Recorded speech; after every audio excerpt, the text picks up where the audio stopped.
नमस्कार दोस्तों, मैं हूं राजेंद्र और आपका स्वागत है राजेंद्र स्पीक्स में।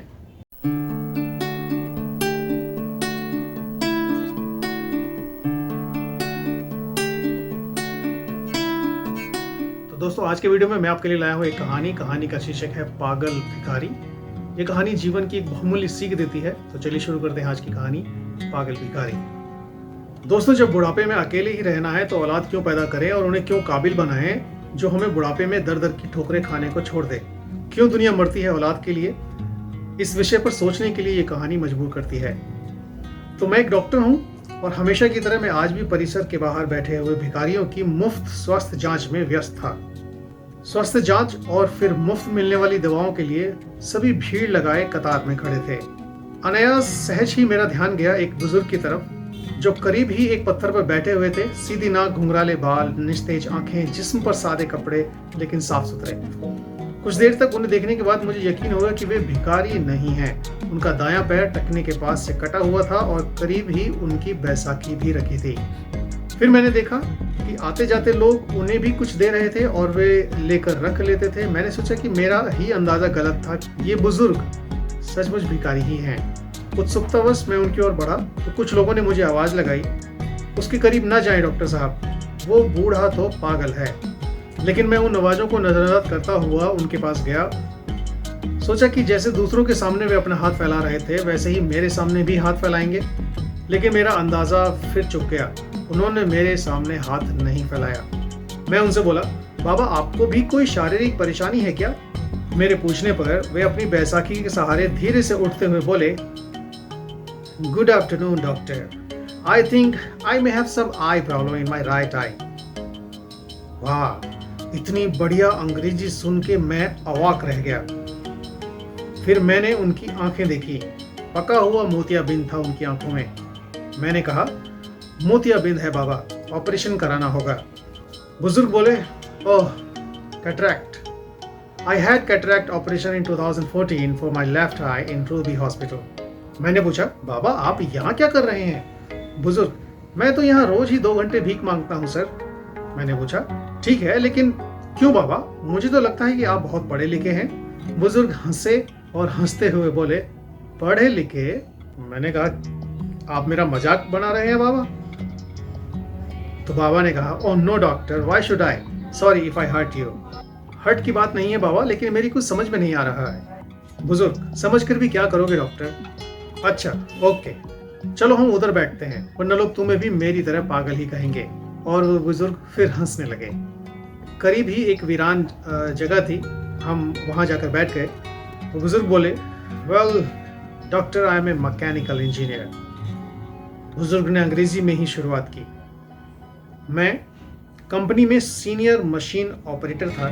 एक नए ऑपरेटर को सिखाते हुए मेरा पैर मशीन में फंस गया था और ये बैसाखी हाथ में आ गई। कंपनी ने इलाज का सारा खर्च किया और बाद में कुछ रकम और सौंपी और घर पर बिठा दिया, क्योंकि लंगड़े बैल को कौन काम पर रखता है सर। फिर मैंने उस पैसे से अपना ही एक छोटा सा वर्कशॉप खोला, अच्छा घर लिया। बेटा भी मैकेनिकल इंजीनियर है। वर्कशॉप को आगे बढ़ाकर उसने एक छोटी कंपनी और डाली। मैं चकरा कर बोला, बाबा फिर तो आप यहाँ कैसे, आप इस हालात में कैसे पहुंच गए? बुजुर्ग बोले, मैं किस्मत का शिकार हूँ। बेटे ने अपना बिजनेस बढ़ाने के लिए कंपनी और घर दोनों बेच दिए। बेटे की तरक्की के लिए मैंने भी कुछ नहीं कहा। सब कुछ बेच बाच कर वो अपनी पत्नी और बच्चों के साथ जापान चला गया और हम जापानी गुड्डे गुड़ियों की तरह यहाँ रह गए। ऐसा कहकर बाबा हंसने लगे। हंसना भी इतना करुणा हो सकता है, ये मैंने पहली बार अनुभव किया। मैं फिर बोला, लेकिन बाबा आपके पास तो इतना हुनर है कि जहाँ लात मारे वहाँ पानी निकाल दें। अपने कटे हुए पैर की ओर देखते हुए बुजुर्ग बोले, लात कहाँ और कैसे मारूं, बताओ मुझे। बाबा की बात सुनकर मैं खुद पर थोड़ा शर्मिंदा हुआ, मुझे खुद बहुत बुरा लगा। तो मैंने बोला, आई मीन बाबा, आज भी आपको कोई भी नौकरी दे देगा, क्योंकि अपने क्षेत्र में आपको इतने सालों का अनुभव जो है।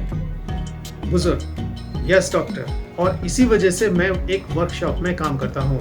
8,000 रुपये तनख्वाह मिलती है मुझे हर महीने। मेरी तो कुछ समझ में ही नहीं आ रहा था। मैं फिर बोला, तो फिर आप यहाँ कैसे, आप यहाँ क्यों भीख मांग रहे हैं? बुजुर्ग बोले, डॉक्टर बेटे के जाने के बाद मैंने एक चाल में एक टीन की छत वाला घर किराए पर लिया। वहाँ मैं और मेरी पत्नी रहते हैं। उसे पैरालिसिस है, वो उठ बैठ भी नहीं सकती। मैं 10 से 5 नौकरी करता हूँ। शाम को 5 बजे से 7 बजे इधर भीख मांगता हूँ और फिर घर जाकर तीनों के लिए खाना बनाता हूँ। मैंने आश्चर्य से पूछा, बाबा अभी तो आपने बताया कि घर में आप और आपकी पत्नी है, फिर ऐसा क्यों कहा कि तीनों के लिए खाना बनाते हो? बुजुर्ग बोले, डॉक्टर मेरे बचपन में ही मेरी माँ का स्वर्गवास हो गया था। मेरा एक जिगरी दोस्त था, उसकी माँ ने अपने बेटे जैसे ही मुझे भी पाला पोसा। 2 साल पहले मेरे उस जिगरी दोस्त का निधन हार्ट अटैक से हो गया, तो उसकी 92 साल की माँ को मैं अपने साथ अपने घर ले आया। तब से वो भी हमारे साथ ही रहती है। मैं अवाक रह गया। इन बाबा का तो खुद का भी हाल बुरा है, पत्नी अपंग है, खुद का एक पाँव नहीं है, घर बार भी नहीं है, किराए के मकान में रहते हैं। जो था वो बेटा बेचकर चला गया और आज भी वे अपने मित्र की माँ की देखभाल करते हैं। कैसे जीवंत इंसान है ये। कुछ देर बाद मैंने सामान्य स्वर में पूछा, बाबा बेटा आपको रास्ते पर ले आया, ठोकरे खाने को छोड़ गया, आपको गुस्सा नहीं आता उस पर? बुजुर्ग बोले, नो नो डॉक्टर, अरे वो सब तो उसी के लिए कमाया था, जो उसी का था उसने ले लिया, इसमें उसकी गलती कहाँ है? लेकिन बाबा मैं बोला, लेने का ये कौन सा तरीका हुआ भला? सब कुछ ले लिया, ये तो लूट हुई ना। अब आपके यहाँ भीख मांगने का कारण भी मेरी समझ में आ गया है बाबा। आपकी तनख्वाह के 8,000 रुपये में आप तीनों का गुजारा नहीं हो पाता, इसलिए आप यहाँ आते हो ना?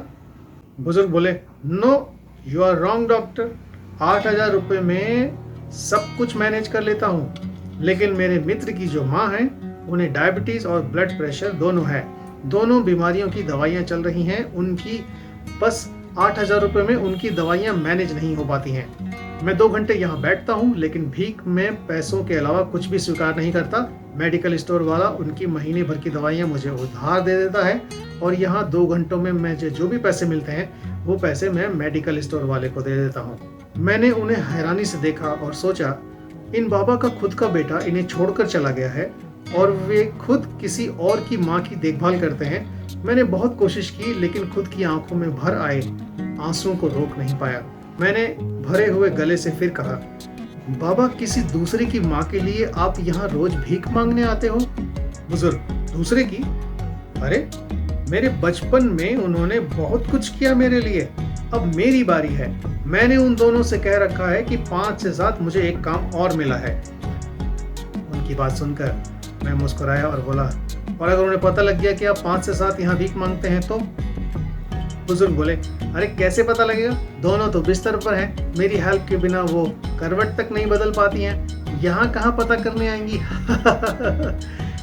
बाबा की बात पर मुझे भी हंसी आई, लेकिन मैं उसे छिपा गया और बोला, बाबा अगर मैं आपकी माँ जी को अपनी तरफ से नियमित दवाई दूं तो ठीक रहेगा ना? फिर आपको भीख भी नहीं मांगनी पड़ेगी। बुजुर्ग बोले, नो डॉक्टर, आप भिखारियों के लिए काम करते हैं, माँ जी के लिए आप दवाई देंगे तो माँ जी भी तो भिखारी कहलाएंगी। मैं अभी समर्थ हूँ डॉक्टर, उनका बेटा हूँ मैं। मुझे कोई भिखारी कहे तो चलेगा, लेकिन मेरी माँ को कोई भिखारी कहे ये कहलवाना मुझे बिल्कुल मंजूर नहीं। ओके डॉक्टर, अब मैं चलता हूँ, घर पहुँचकर अभी खाना भी तो बनाना है मुझे। मैंने निवेदन स्वरूप बाबा का हाथ अपने हाथ में लिया और बोला, बाबा भिखारियों को डॉक्टर समझकर नहीं बल्कि अपना बेटा समझकर मेरी दादी के लिए दवाएं स्वीकार कर लीजिए। अपना हाथ छुड़ाकर वे बाबा बोले, डॉक्टर अब इस रिश्ते में मुझे मत बांधो प्लीज, एक गया है हमें छोड़कर। आज मुझे स्वप्न दिखाकर कल तुम भी मुझे छोड़ गए तो? अरे सहन करने की ताकत नहीं रही अब मुझ में। ऐसा कहकर बाबा ने अपनी बैसाखी संभाली और जाने लगे, और जाते हुए अपना एक हाथ मेरे सिर पर रखा और भर भराई ममता भरी आवाज में बोले, अपना ध्यान रखना मेरे बच्चे। शब्दों से तो उन्होंने मेरे द्वारा पेश किए गए रिश्ते को ठुकरा दिया था, लेकिन मेरे सिर पर रखे उनके हाथ के गर्म स्पर्श ने मुझे बताया कि मन में उन्होंने इस रिश्ते को स्वीकारा था। उस पागल कहे जाने वाले मनुष्य की पीठ फेरते ही मेरे हाथ अपने आप प्रणाम की मुद्रा में उनके लिए जुड़ गए। हमसे भी अधिक दुखी, अधिक विपरीत परिस्थितियों में जीने वाले ऐसे भी लोग हैं। हो सकता है इन्हें देखकर हमें हमारे दुख कम प्रतीत हो और दुनिया को देखने का हमारा नजरिया बदले। हमेशा अच्छा सोचें, हालात का सामना करें। दोस्तों, जीवन में कठिनाइयां हर किसी के आती हैं। कठिनाइयों से हारना जिंदगी नहीं है। जिंदगी से लड़िए, अपनी मुसीबतों का सामना कीजिए, अपनी ज़िंदगी की तकलीफ़ों का सामना कीजिए। दोस्तों, कहानी से अगर आपको कुछ प्रेरणा मिले, तो जीवन में परोपकार और दूसरों की सहायता करने के संस्कार अपने बच्चों में ज़रूर डालिए। और ध्यान दीजिए, लड़ेंगे, संघर्ष करेंगे तो ज़िंदा रहेंगे। और कहा है ना किसी ने, जीवन चलने का नाम, चलते रहिए। तो इसी अच्छी शिक्षा के साथ मैं आज की ये कहानी खत्म करूंगा। दोस्तों, मेरी कहानी आपको कैसे लगी मुझे ज़रूर बताइए। मेरे वीडियो को लाइक कीजिए, शेयर कीजिए, मेरे चैनल को सब्सक्राइब कीजिए और हाँ, मेरी भारतीय प्रेरणा श्रृंखला देखते रहिए। चलिए अगले वीडियो में फिर आपसे मिलता हूँ। नमस्कार।